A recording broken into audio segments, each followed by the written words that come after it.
Hello मेरे प्यारे students, क्या हाल चाल। हमें उम्मीद है आप सब स्वस्थ होंगे, मस्त होंगे और आपकी तैयारी एकदम शानदार तरीके से चल रही होगी क्लास 12th के बोर्ड एग्जाम की। तो स्वागत है एक बार फिर से चैप्टर नंबर 9 में। पढ़ रहे हैं किरण प्रकाश की एवं प्रकाशिक यंत्र। जल में स्थित प्रकाश स्रोत द्वारा प्रकाश क्षेत्र और प्रकाशिक तंतु, रेगिस्तान में मरीज का, हीरे का चमकना, कांच में पड़ी दरार, इन सब के बारे में हम डिटेल के साथ आज चर्चा करने वाले हैं। तो वीडियो में एंड तक बने रहेगा। तो आइए शुरू करते हैं। सबसे पहले जल में स्थित प्रकाश स्रोत या प्रकाश स्रोत का प्रकाश क्षेत्र या मछली का प्रसार। मान लीजिए क्या ये हमारा क्या एक जल स्रोत है। ये हमारा क्या एक, मान लेते हैं क्या ये हमारा ये जल स्रोत है। इसको हम एक बार यहाँ पर एक सेकेंड,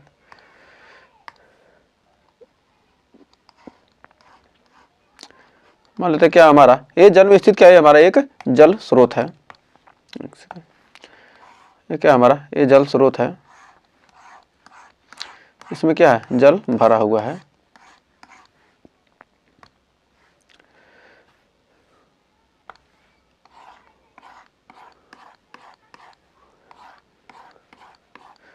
तो इसमें क्या है, ये जल स्रोत है।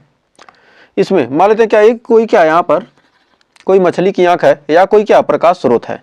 तो इसमें से जब भी क्या होगी, प्रकाश निकल कर आएगी तो प्रकाश क्या होगी, ऐसे क्या करेगी, शंक्वाकार क्षेत्र बनाएगी। इसमें क्या होगी, जो प्रकाश होगी हमारी क्या करेगी, शंक्वाकार क्षेत्र बनाएगी। या कोई वस्तु कोई यहाँ से देखेगा मछली की आंख, यदि क्या करते ऊपर से देखते हैं तो क्या होगा, शंक्वाकार क्षेत्र के रूप में क्या होगा, ये दिखाई देगा। क्योंकि ये हमारा क्या है, विरल माध्यम से जब प्रकाश किरण क्या होगी सघन माध्यम में जाएगी तो क्या होगा, विलंब की ओर झुक जाएगी और इससे निकलेगा क्या, प्रकाश किरण क्या होगा, ये अपने मार्ग से क्या हो जाएगा, विचलित हो जाएगा। तो इस प्रकार क्या होगा, एक शंक्वाकार क्षेत्र बनता है। तो आइए इसको देखते हैं। अब यहाँ पर देखिए, मतलब ये क्या है हमारा, ये कोई प्रकाशिक तंतु है या प्रकाशिक केंद्र, जिससे क्या है, इससे क्या है, प्रकाश की किरण इधर निकली फिर इधर निकली। तो इससे क्या होगी, प्रकाश की किरण क्या होगा, ऐसे इधर निकलेगी फिर इधर क्या होगी, एक शंक्वाकार क्षेत्र के रूप में क्या होती है, बाहर निकलती है। जैसे क्या होता है, हम क्या कहते हैं, टॉर्च जलाते हैं तो क्या होगा हमारा, ऐसे ही तो ऐसे ही क्या होता है, प्रकाश निकलता है। तो इस पर क्या होता है, प्रकाश फैलता है। इसी प्रकार क्या होता है, इसमें जल में भी इसी प्रकार की घटना होती है। तो हम यहाँ लिख सकते हैं कि तो क्या होगा, यहाँ से आएगा तो क्या होगा, यहाँ पर जब प्रकाश की किरण क्या होगी, इससे चलने वाली प्रकाश की किरण जब इस जाएगी तो क्या होगा, यहाँ पर क्या होगा, पूर्ण आंतरिक परावर्तन हो जाएगा। जब पूर्ण आंतरिक परावर्तन होगा तो यहाँ पर कितने डिग्री का, 90 डिग्री का कोण बनेगा। और यहाँ पर भी क्या होगा, पूर्ण आंतरिक परावर्तन होगा और यहाँ पर भी क्या बनेगा, 90 डिग्री का कोण बनेगा। तो क्या हमारा आपतन कोण ये क्या होगा, हमारा क्रांतिक कोण के बराबर हो जाएगा। जब क्या हो गया, 90 डिग्री हो गया तो क्या होगा, परावर्तन कोण क्या होगा, हमारा 90 डिग्री हो गया तो क्या हमारा आपतन कोण क्या होगा, क्रांतिक कोण के बराबर हो जाएगा। तो हमारी क्या इसकी मान लेते हैं क्या, यह ऊंचाई यह गहराई पर क्या है, वस्तु या प्रकाशिक केंद्र क्या है यह ऊंचाई पर, और उसकी त्रिज्या क्या है, आर त्रिज्या का शंकु बन रहा है। तब हम लिख सकते हैं यहाँ पर जल के भीतर प्रकाश स्रोत का, जल के भीतर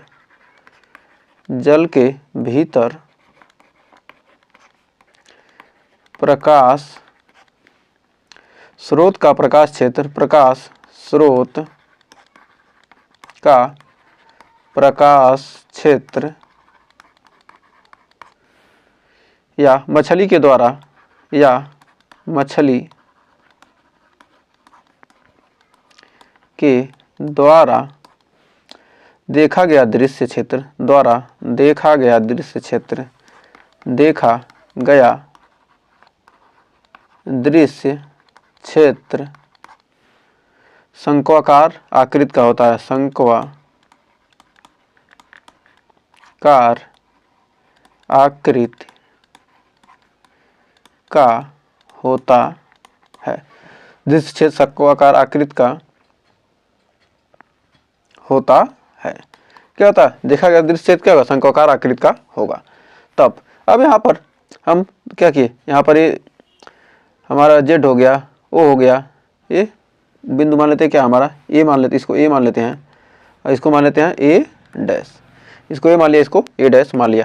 अब त्रिभुज, इस त्रिभुज में देखेंगे तो त्रिभुज ए ओ जेड में ए ओ ए जेड से ए जेड से ए जेड स्क्वायर बराबर ए जेड ए जेड स्क्वायर, ये हमारा ए डैश से तो है क्या, दोनों क्या सेम ही है, ए जेड स्क्वायर बराबर क्या जाएगा A O square plus O Z square, A O square plus O Z square. तो ए जेड स्क्वायर हमारा क्या है, ए जेड स्क्वायर का मान हमको मालूम नहीं है, बल्कि ओ जेड क्या स्क्वायर का मान है, ओ जेड स्क्वायर का मान क्या है हमारा एच स्क्वायर है, और ए ओ का मान क्या है आर है, R square plus H square, R square plus H square. Next अब हमारा ए जेड बराबर हो जाएगा, ए जेड बराबर under root H square plus R square. अब हम जानते हैं कि साइन सी मतलब क्रांतिक कोण साइन सी बराबर, हमारा क्रांतिक कोण साइन सी बराबर ये क्या होगा, यदि ए सी है तो क्या हो जाएगा हमारा ए भी क्या हो जाएगा सी होगा, क्योंकि क्या है ये दोनों क्या है, ये दोनों समांतर रेखाएं क्या तिरक रेखा क्या होगा, जो कोण बनेगा एकांतर कोण क्या होंगे आपस में बराबर होंगे, ए भी सी होगा, तो साइन सी बराबर हो जाएगा साइन थीटा का लंब बटे कर्ण, साइन सी इसके सामने का लंब बटे कर्ण, साइन सी बराबर आर बटे ए जेड, साइन सी बराबर ए ओ बटे ए जेड। तो हमारा ए ओ क्या है आर, और ए जेड का मान कितना आ गया है H square plus R square, हो जाएगा समीकरण नंबर 1। इसे क्या कहेंगे, है हमारा क्या साइन सी का मान।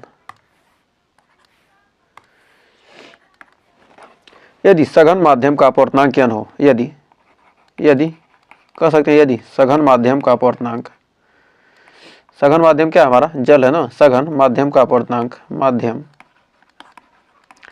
का अपवर्तनांक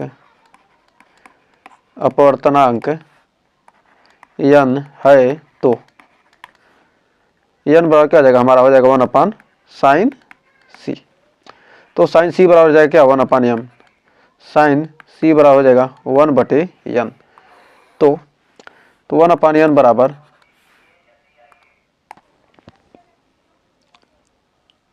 अब हमारा 1/n बराबर क्या हो जाएगा, यहाँ पे लिख सकते हैं 1/n बराबर r बटे कितना, ये हमारा क्या होगा समीकरण नंबर 2, समीकरण 1 व 2 से लिखेंगे, समीकरण 1 व 2 से।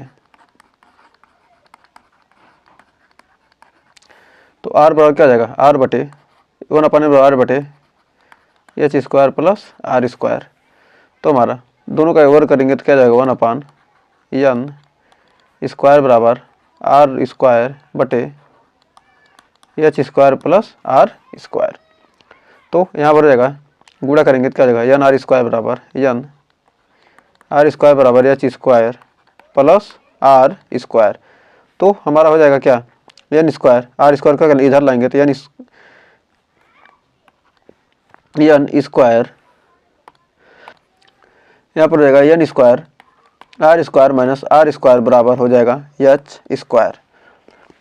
तो हमारा हो जाएगा यहाँ से क्या हो जाएगा आर स्क्वायर काउंट कर लेंगे तो हमारा हो जाएगा एच स्क्वायर बराबर आर स्क्वायर काउंट हो जाएगा एन स्क्वायर माइनस 1। तो हम लिख सकते हैं कि आर स्क्वायर बराबर एच स्क्वायर बटे एन स्क्वायर माइनस 1, या आर बराबर हो जाएगा हमारा एच बटे N square minus 1 under root क्या हो जाएगा आर बराबर हो जाएगा। तो हमारा यहाँ पर निकल कर आ जाएगा, यहाँ पर क्या हो जाएगा हमारा निकल कर आ जाएगा। तो उम्मीद है यहाँ तक आपको कोई डाउट नहीं होगा। तो आइए बढ़ते हैं आगे। अब जानते हैं ये तो हमारा क्या था, किसी मछली के द्वारा कितना त्रिज्या क्या हो सकती है देख सकती है। यदि ऊंचाई पता हो कि मतलब कितनी ऊंचाई पर देखना है तो क्या होगा कितनी त्रिज्या दिखाई देगा, हम क्या करते हैं पता लगा सकते हैं। नेक्स्ट है हमारा ऑप्टिकल फाइबर, जिसे कहते हैं प्रकाशिक तंतु, जिसका यूज इंटरनेट को भेजने के लिए किया जा रहा है। इस समय फास्ट इंटरनेट को भेजने के लिए क्या कहता है प्रकाशिक तंतु यानी ऑप्टिकल फाइबर का यूज किया जा रहा है। प्रकाशिक तंतु क्या है पूर्ण आंतरिक परावर्तन पर आधारित क्या है एक युक्ति है, जिसकी सहायता से प्रकाश सिग्नल को क्या कहते हैं सीधे या टेढ़े मेढ़े मार्ग में क्या कहते हैं अल्प या लंबी दूरी तक बिना ऊर्जा ह्रास के भेजा सकता है। मतलब क्या होगा, इसमें ऊर्जा ह्रास होगा ही नहीं। प्रकाशिक तंतु के क्या होते हैं, 3 भाग होते हैं। तो सबसे पहले देखिए क्या है प्रकाशिक तंतु। आप मेले में जाते होंगे, ऐसे देखेंगे, इसमें क्या होता है, ऊपर की तरफ क्या होगा, चमकीला चमकता हुआ दिखाई देगा। यहाँ से प्रकाश क्या होती है, सीधी भेजी जाती, क्या यहाँ पर चमकता हुआ दिखाई देता है। तो इसमें क्या, किसका यूज होता है, इसमें पूर्ण आंतरिक परावर्तन का यूज होता है। इसमें क्या है, पूर्ण आंतरिक परावर्तन का यूज किया गया है। इसमें क्या आ गया, पूर्ण आंतरिक परावर्तन। पूर्ण आंतरिक परावर्तन के क्या सिद्धांत पर काम करता है, आंतरिक परावर्तन। पूर्ण आंतरिक परावर्तन के सिद्धांत पर क्या करता है, कार्य करता है। ये हमारा क्या है, प्रकाशिक तंतु है। ये हमारा क्या है, प्रकाशिक तंतु ही है, तंतु है। हमारा क्या है, ऑप्टिकल फाइबर केबल है। इसमें भी क्या होता है, प्रकाश को क्या कहते हैं, इसी में क्या केबल के माध्यम से भेजा जाता है।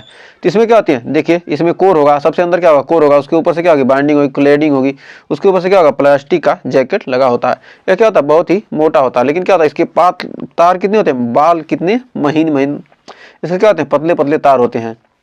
और क्या होता है, उसी के द्वारा क्या हमको प्रकाश को भेज कर क्या कहते हैं, फास्ट इंटरनेट लेते हैं। यहाँ पर देखिए क्या है, ये सिंगल मोड फाइबर केबल है। ये क्या है, मल्टी मोड। इसमें क्या है, मल्टी मोड है। ये क्या हमारा क्या, सिंगल मोड है। ये भी क्या है, और यहाँ पर देखिए क्या, ऑप्टिकल फाइबर केबल को क्या करिए, यहाँ पर बिछाया जा रहा है, किसके नीचे, जमीन के अंदर। इससे क्या कर सकते हैं हम, बेहतर से बेहतर इंटरनेट की सुविधा को आसानी से क्या करते हैं, ले सकें। और देखिए क्या, यहाँ पर देखिए क्या, समुद्रों में ये क्या किया गया, बिछाया गया है। ये समुद्र करे क्या, पहाड़ों पर्वतों में क्या किया गया, नदियों में क्या किया, ये भी नदियों में क्या किया गया, बिछाया गया। इसमें क्या है, बहुत सारे क्या 8 लेयर सिक्योरिटी होती है इसमें, जिससे क्या हो, मछलियाँ क्या हो, इसको काट ना सके, नहीं तो पता चले क्या मछली काट कर खा गई। ये भी देखिए क्या, ये हमारा क्या है, जमीन में डाले जा रहे हैं। यहाँ पर जमीन में डाले जा रहे हैं, क्या है, हमारा समुद्र में है। देखिए समुद्र में क्या होता है, इस प्रकार से क्या होता है, केबल, ऑप्टिकल फाइबर केबल क्या होता है, बिछा होता है। इसमें क्या होते हैं, 8 लेयर होते हैं, 1 2 3 4 5 6 7 8 लेयर होता है। 8वें लेयर में क्या होता है, हमारा वायर होता है, जिससे क्या होता है, हम भेजते हैं। ये पतला होता है, लेकिन क्या होगा, इसमें क्लैडिंग करते हुए क्या, इसमें बहुत सारे क्या लेयर दिए जाते हैं, जिससे क्या हो, ये टूटे ना और क्या हो, खराब ना हो, और किसी के काटने से कटे ना हो। फिर अब आइए जानते हैं इसमें किस तरह से भेजा जाता है। तो इसमें क्या होता है, इसके ऊपर क्या होता है, सबसे पहले क्या, इसमें अंदर क्या है, ये हमारा वायर होगा, जिसमें क्या करते हैं हम, क्या कहते हैं, यहाँ से प्रकाश को भेजेंगे, और प्रकाश क्या होगा, इस पर क्या आपतित होगा, यहाँ से आपतित होगा, क्या फिर क्या होगा, पूर्ण आंतरिक परावर्तन होगा, और क्या होगा, प्रकाश क्या होती है, बाहर निकल जाती है। तो ये क्या हमारा कोर है, ये हमारा अंदर क्या हमारा कोर है। और उसके ऊपर क्या है, ये हमारा सुरक्षात्मक क्या आवरण है। ये हमारा क्या, सुरक्षात्मक आवरण, सुरक्षात्मक, ये क्या है, हमारा आवरण है, और ये हमारा क्या, ये हमारा क्लैडिंग है। ये हमारा क्या है, क्लैडिंग, CLADDING, ये हमारा क्या है, क्लैडिंग है। तो इसमें सबसे अंदर क्या होता है, कोर होगा, उसके बाद क्या होगा, हमारा क्लैडिंग होगा। एक सेकंड, ये तो क्लैडिंग तो बीच वाला ना, ये हमारा लास्ट वाला क्या है, सुरक्षात्मक आवरण। क्लैडिंग होगा, और हमारा लास्ट में होगा क्या, जैकेट, जिसे कहते हैं क्या, जैकेट, सुरक्षात्मक आवरण या जैकेट। क्या कहता है, बाहरी सुरक्षा प्रदान करता है, JACKET, क्या कहता है, बाहरी सुरक्षा प्रदान करता है। आगे देखते हैं, क्रोड, जो हमारा क्रोड है, इसका क्रोड, जो हमारा क्रोड है, इसका कार्य क्या है। क्रोड, प्रकाशिक तंतु के केंद्रीय भाग को क्रोड कहते हैं। जो प्रकाशिक तंतु का क्या है, केंद्रीय भाग है, सबसे अंदर का भाग, उसे को हम क्या कहते हैं, क्रोड कहते हैं। यह उच्च क्वालिटी कांच या प्लास्टिक का बना होता है। इसका अपवर्तनांक क्या होता है, 1.7 होता है। क्लैडिंग या अधिपट्टन, क्लैडिंग या अधिपट्टन, उसके चारों ओर क्या होता है, वह जिसका अपवर्तनांक क्या हो, 1.5 अपवर्तनांक वाले पदार्थ की क्या होती है, पतली परत होती है, जिसे क्लैडिंग या अधिपट्टन कहते हैं। फिर इसके ऊपर क्या होता है, आवरण या सुरक्षात्मक जैकेट, सबसे बाहरी परत को सुरक्षात्मक जैकेट या आवरण कहते हैं, या प्लास्टिक का आवरण होता है, जो वैद्युत रोधी क्या होता है। इस प्रकार बहुत सारे प्रकाशिक तंतुओं का समूह प्रकाश नली कहलाता है। जब क्या करेंगे, बहुत सारे प्रकाशिक तंतुओं का क्या करेंगे, समूह को इकट्ठा करेंगे, इसे क्या कहेंगे, प्रकाश नली कहते हैं, लाइट पाइप कहते हैं। अब इसकी कार्यविधि, किस प्रकार यह कार्य करता है। जब प्रकाशिक तंतु कि एक सिरे यानी क्रोड में प्रवेश कर, क्या एक सिरे से क्या कहते हैं, प्रकाशिक तंतु में क्या एक सिरे से क्या प्रकाश को प्रवेश कर क्रोड व क्लेडिंग के अंतरापृष्ठ पर क्रांतिक कोण से बड़े कोण पर क्या करते हैं, आपतित करते हैं। क्रांतिक कोण से क्या करेंगे, बड़े कोण पर आपतित कराने पर आपतित होता है, तो इसका क्रोड में पूर्ण आंतरिक परावर्तन होगा। इसमें क्या होगा, पूर्ण आंतरिक, मतलब क्या करें, क्रांतिक कोण से भी अधिक कोण पर क्या करेंगे, मान लीजिए क्रांतिक कोण क्या, सी से भी क्या है, हम अधिक कोण पर, अधिक एंगल पर क्या करेंगे, हम परावर्तित आपतित किरण भेजेंगे, जिससे क्या होगा, वह पूर्ण आंतरिक परावर्तन होगा, जिसके कारण क्या होगा, प्रकाश क्रोड में बिना ऊर्जा ह्रास के प्रकाश की चाल से क्या करेगा, आगे गति करता रहेगा। क्या होगा, प्रकाश की चाल से क्या कर आगे बढ़ता रहेगा। तो इसमें क्या होता है, पूर्ण आंतरिक परावर्तन का यूज होता है। तो उम्मीद है यहाँ तक कोई डाउट नहीं होगा। अब इसका उपयोग कहाँ होता है, सिग्नलों को भेजने या प्राप्त करने के लिए क्या कहता है, इसका यूज किया जाता है। चिकित्सा के क्षेत्र में जैसे प्रकाश पाइप को मनुष्य के पेट में डालकर उसमें प्रकाश को भेजकर शरीर के अंदर देखकर परीक्षण किया जा सकता है। क्या करते हैं, इसका यूज क्या होता है, हमारे इलाज में भी होता है। एक क्या करेंगे, छोटी सी पतली सी क्या करेंगे, पाइप डालकर उसमें क्या करेंगे, छोटा सा कैमरा फिट करके क्या करेंगे, अंदर भेज देंगे। उससे हम क्या करें, उससे ये क्या कहते हैं, देख लेते हैं कि क्या दिक्कत है, क्या परेशानी है। प्रकाशिक तंतु में क्या होती है, 8 सिक्योरिटी लेयर होती हैं। हमने कहा था ना 8 सिक्योरिटी लेयर होता है। तो क्या प्रकाशिक तंतु में क्या होता है, 8 सिक्योरिटी लेयर होता है, जिससे क्या होता है, यह कटता पिटता नहीं है, कि पता चले कि क्या है, जमीन में पड़ा हुआ है, कहीं कोई फावड़ा से खुदाई कर रहा, पता चला कट गया। तो ऐसा नहीं होता, इतना आसानी से कटने वाला नहीं। इसलिए क्या होता है, इसमें 8 सिक्योरिटी लेयर होती है। अब जानते हैं रेगिस्तान में मरीज का, जब हम कभी जाते हैं, जब हम क्या कहते हैं, जाते हैं, देखते हैं कि दिन के समय जब क्या होता है, सूर्य चमक रहा है, तो रेगिस्तान में चल रहे हैं, तो देखते हैं कि क्या है, पेड़ तो ऊपर है, पेड़ क्या है, सीधा है, लेकिन क्या हमें लगता है कि क्या है, जमीन पर क्या है, पेड़, जमीन के नीचे पानी है, उसमें क्या रहा है, उसका प्रतिबिंब बन रहा है। तो इसके किस प्रकार बनता है, तो मान लेते क्या, हम देख रहे हैं यहाँ से सूर्य से क्या है, सूर्य से प्रकाश आती है, जो सूर्य से क्या हुई, प्रकाश आ रही है, सूर्य से प्रकाश की किरण आई, जब सूर्य से क्या हुई, प्रकाश की किरण आ रही है, तो हम देख रहे हैं क्या है, सूर्य से क्या हुई, प्रकाश की किरण आई और क्या गई, पेड़ पर पड़ी। और पेड़ पर पड़ने के बाद क्या होते हैं, वायुमंडल क्या होते हैं, विभिन्न परत होते हैं, विभिन्न परतों में क्या होती है, यह प्रकाश क्या हुई, विरल से क्या है, सघन माध्यम, सघन से क्या हुई, विरल माध्यम है, विरल क्या अविलंब से दूर हट गई, पुनः फिर क्या हुई, अविलंब से दूर हटती चली गई, फिर अविलंब से क्या हो गई, दूर हट गई, और फिर क्या गया, सघन से विरल माध्यम में क्या गई, अविलंब से दूर हट के क्या हुई, हमें हमारे आंखों पर ये क्या हुई, प्रकाश पड़ गई। हमारे आंखों पे क्या, ये प्रकाश जब पड़ी तो हमें लगा कि क्या है, हमको लग रहा है कि क्या ये प्रकाश कहाँ से आ रही है, सीधे यहाँ नीचे से आ रही है, लेकिन यहाँ कहाँ आ रही है, ऊपर से आ रही है, लेकिन हमें दिख रहा है क्या, नीचे से। तो हमें क्या होता है, लगता है कि क्या यहाँ पानी भरा हुआ, पानी में क्या है, पेड़ दिखाई दे रहा है। तो ऐसा आभास होता है, जिसे क्या कहते हैं, मिराज इन ऑप्टिकल इल्यूजन।